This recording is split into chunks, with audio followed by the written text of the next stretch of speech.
This is Mommy. It happened one night when we were visiting my husband's family.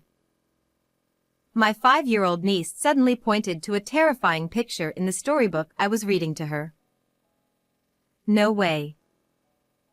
I rushed up to the attic, where I found my sister-in-law in a state that was beyond recognition. She didn't appear to be breathing, and I was so scared that I couldn't stop shaking. I'm sure my niece was trying to tell me about this somehow. I won't forgive this. Suppressing the anger welling up inside me, I began to plot my revenge. My husband Tony and I, who are the same age, got married 2 years ago when we were 28. Despite my busy job, Tony is a wonderful man who takes the initiative to handle household chores in my stead. I want to support you, Kate, because you work to help those in need. I was very grateful to him for that. Because of our busy lives, we didn't have any children yet, though we both love kids and hope to have one soon. We were hoping for the right time, but it never seemed to come. Let's take our time and not rush. Yes, but I can't help but want a cute little girl like Rachel. I agree with you. Rachel is Tony's brother's daughter, our adorable 5-year-old niece.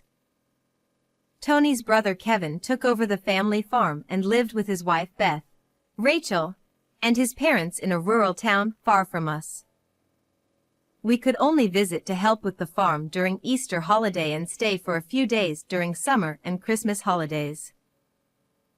Kevin's family was busy managing the farm and coordinating crops with nearby farms, so our visits were just long enough. Kevin and his wife were friendly, and his parents were kind, so I always looked forward to going back. Most of all, Rachel eagerly awaited our visits. Beth and I were close in age and got along well. As an only child, she was like a real sister to me, and we kept in constant contact. Tony, look. Beth sent another picture of Rachel. She's so cute. Oh, really? Send it to me too. We always shared such moments. Whenever we had video calls, Tony and I would compete for the phone. But at some point, Beth stopped replying to my messages. Worried, I ran to Tony as soon as he got home from work. Beth isn't replying. Do you think something happened? Maybe she's just busy. It's harvest season, after all. I hope so. It's the first time this has happened, so I can't help but worry. Though Tony initially didn't think much of it, he quickly called his brother when he saw my concerned face. Kevin told us that Beth was sick and bedridden.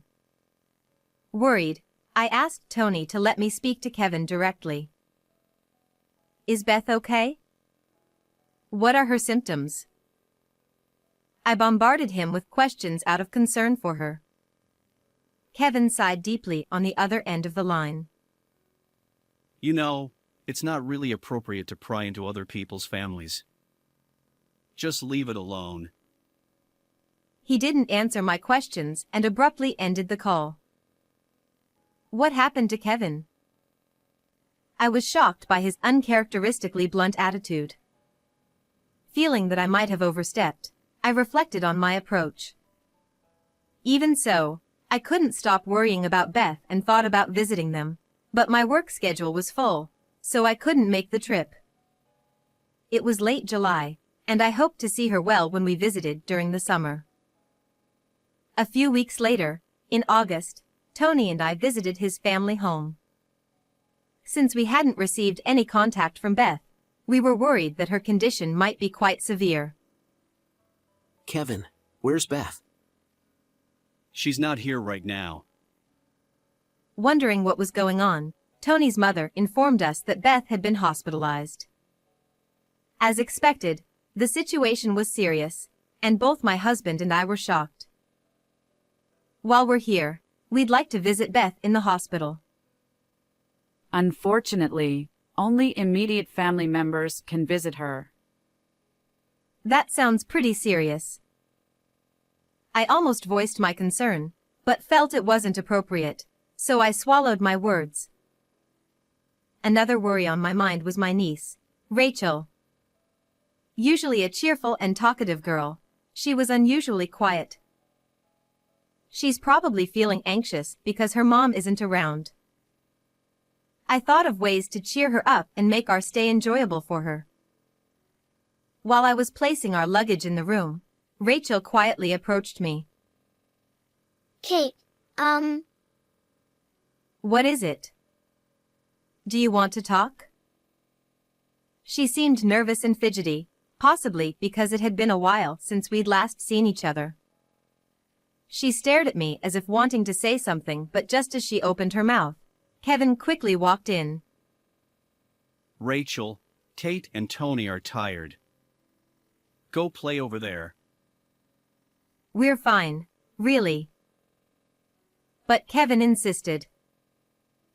No, sorry for bothering you. He took Rachel away forcefully. Even though we're family, and I didn't want him to feel so obligated, maybe this was his way of being considerate. This happened several times, preventing me from having a proper conversation with Rachel. Even my parents-in-law seemed uneasy, unlike their usual selves. They kept hinting that we should leave soon, making the atmosphere awkward. Something felt off, and I began to suspect their behavior. Tony noticed too. This feels different from usual. After dinner, as we were relaxing in the living room, Rachel toddled over to me again. I want to sleep with Kate. But once again, Kevin quickly followed and scooped her up. I told you not to be a bother. I just want her to read me a story, then I'll sleep. She looked like she was about to cry as she was carried away. Kevin, it's really okay. Rachel, let's go to your room. Which book do you want to read? Kevin, looking somewhat unsatisfied, agreed reluctantly after I reassured him it would only be for a short time. All right, if you insist. Thank you. Rachel's face brightened, and she eagerly led me to her room. This one. Read this one. I started reading the book Rachel had chosen, and she suddenly pointed to a picture. This is Mommy. It was a beautiful princess, and I felt touched thinking she saw her mother this way. Your mommy is beautiful, isn't she? No, that's not it. What? She seemed to want to say more but fell silent, leaving me puzzled. After finishing the book, I patted her gently as she lay in bed. Rachel sadly whispered that she missed her mommy and soon fell asleep. When I returned to the living room, Kevin and his parents were waiting for me. Kate, did Rachel say anything? Nothing in particular.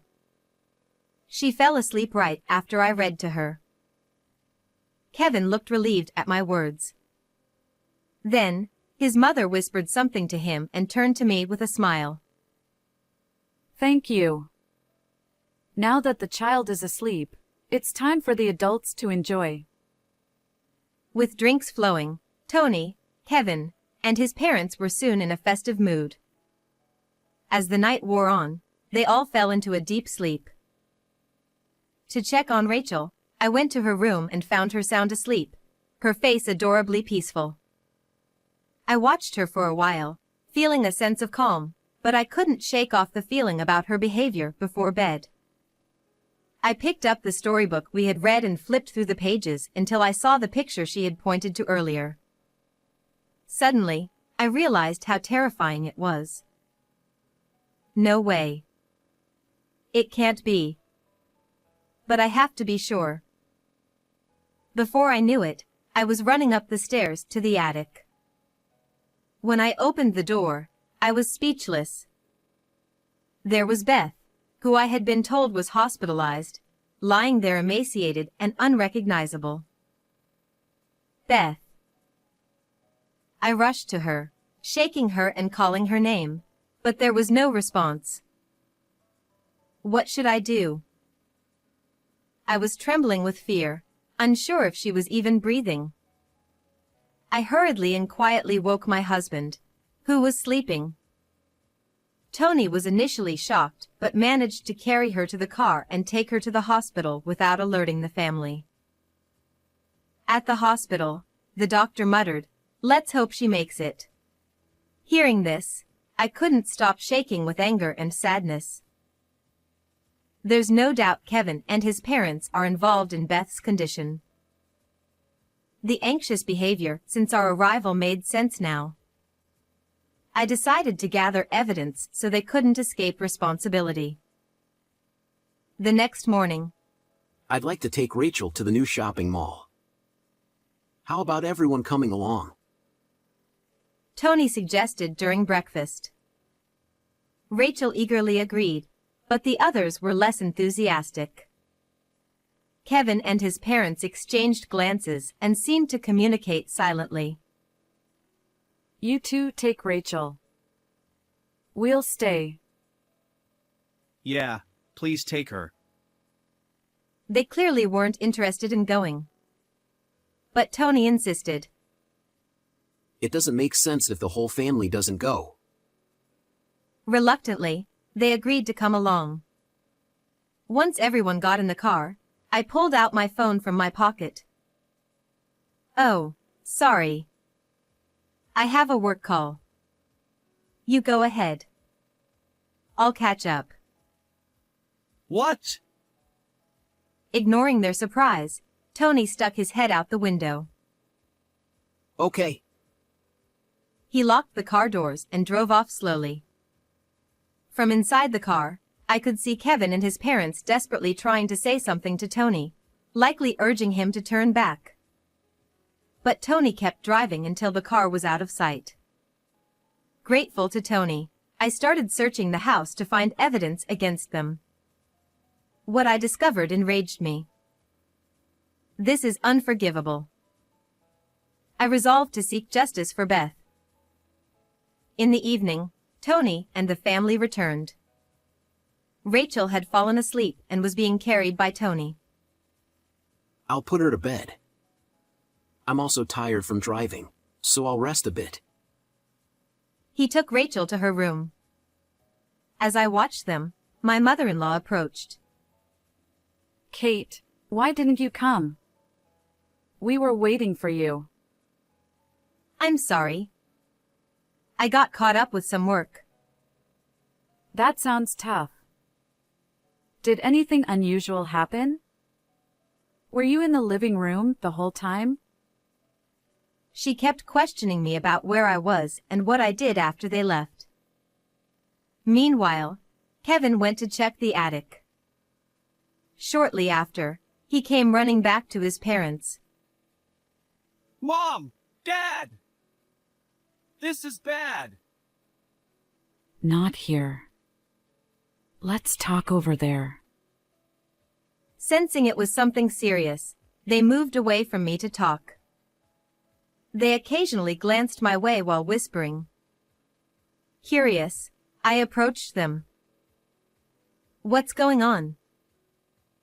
Kate, you haven't been to the attic, have you?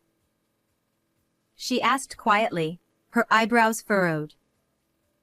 I looked at her directly. Not today. I went yesterday. Is that a problem? Provoking them intentionally, I saw their reactions. What were you doing up there? He snapped, his demeanor changing. Where did you take Beth? What are you talking about? We locked her in the attic, but she's gone. You helped her escape. Kevin, furious, advanced on me. You must know! Tell us where she is. Their anxious expressions were evident. I took her to the hospital, But it was too late. You left her in that horrible state. Kevin smirked cruelly. Finally, she's gone for good. What are you people planning? It's none of your business. Right, Mom? Yes, Kate. What are you talking about? Beth has been hospitalized. Their blatant lies were infuriating. I sighed deeply and glared at them. What about this? I showed them the photos I took of Beth in the attic, chained and lying there. Seeing the photos, Kevin and his parents couldn't deny it and looked away. Did you do this to her? Kevin sighed and scratched his head.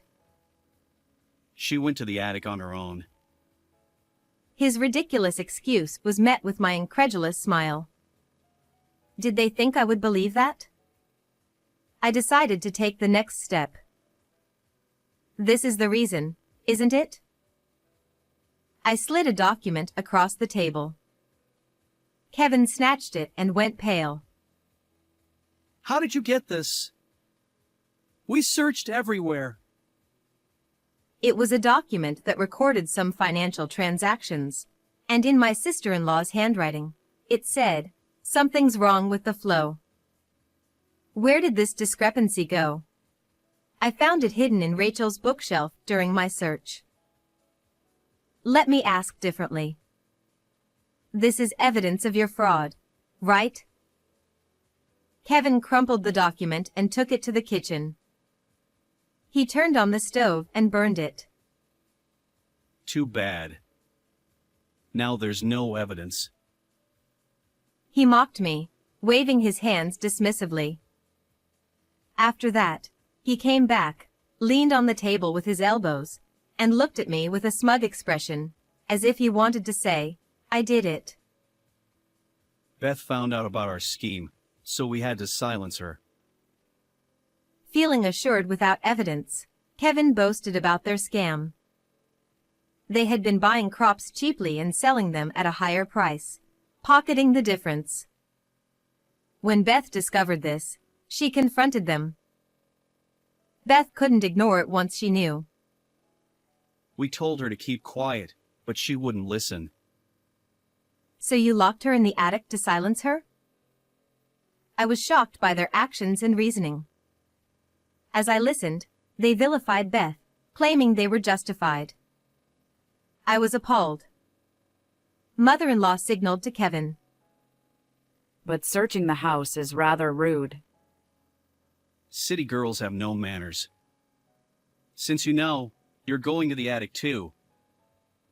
He lunged at me, but Tony burst through the door. Kevin! Stop! He rushed to my side. Don't interfere! We're protecting our livelihood. You were born and raised here, so you should understand. Kevin, who tries to forcefully do something to me, and my husband, who desperately tries to protect me. Tony grabbed Kevin by the collar. Enough! Actually, I had already informed Tony about everything I had discovered via message. So after they returned, he pretended to rest until the three of them showed their true colors. It's too late. We're already preparing to sue you. What? At my words, Kevin, who had been grappling with Tony, loosened his grip. The document you just saw was a copy. The original is safely stored, and I have digital backups too, so it's pointless to destroy it. You cunning little... You're one to talk. Oh, and look at these. I laid out several photos in front of him. They showed Kevin and his parents living it up at expensive restaurants and hotels. What? This is just us having family meals or trips, right? Sure, if that's all there was. But what about this? I flashed another paper under his nose. Receipts? Yes, And that's a problem, isn't it? The receipts were labeled as business entertainment expenses, billed to the agricultural corporation they formed with neighboring farmers. Beth found these. It's clear misuse of funds. Damn it! Kevin slammed his fist on the table, visibly angry. I felt a surge of anger thinking about Tony's feelings, knowing his brother's deceit. I told them that the neighboring farmers were already aware, and we'd have a formal discussion soon. I've been appointed to handle it. You don't stand a chance. I smiled and flashed my lawyer's badge. My profession was no secret to the family, which is probably why they locked Beth away, fearing she might tell me. Kate, please don't do this. We're family. Yeah, let's keep a good relationship going. Even my father-in-law pleaded. Kate, please! But I couldn't ignore their wrongdoing. They then asked why I went to the attic. Rachel told me. That kid. I told her not to say anything. She didn't say anything direct. She just gave me a hint. What nonsense are you talking about? They must have threatened Rachel, telling her she'd never see her mom again if she spoke out. Rachel kept her promise. But she wanted to help her mom. Using a storybook, Rachel had tried to alert me. The picture she pointed to depicted a princess trapped by a demon in an attic. I admired her cleverness for a 5-year-old. I explained this to them, and they fell silent. I then showed them a video on my phone. It was Beth, testifying from her hospital bed. What? How? I thought she was dead. They were stunned. Beth had been gravely ill when we brought her to the hospital, but the doctors saved her. She told me everything and asked for justice. We didn't feed her. How did she survive? Father-in-law and mother-in-law echoed his disbelief.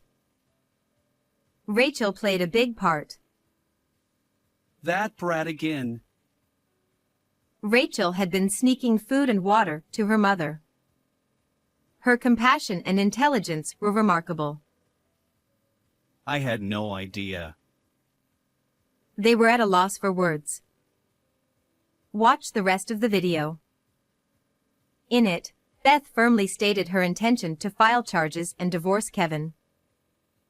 Kate, you're a lawyer. Can't you work something out? We're family. Yes.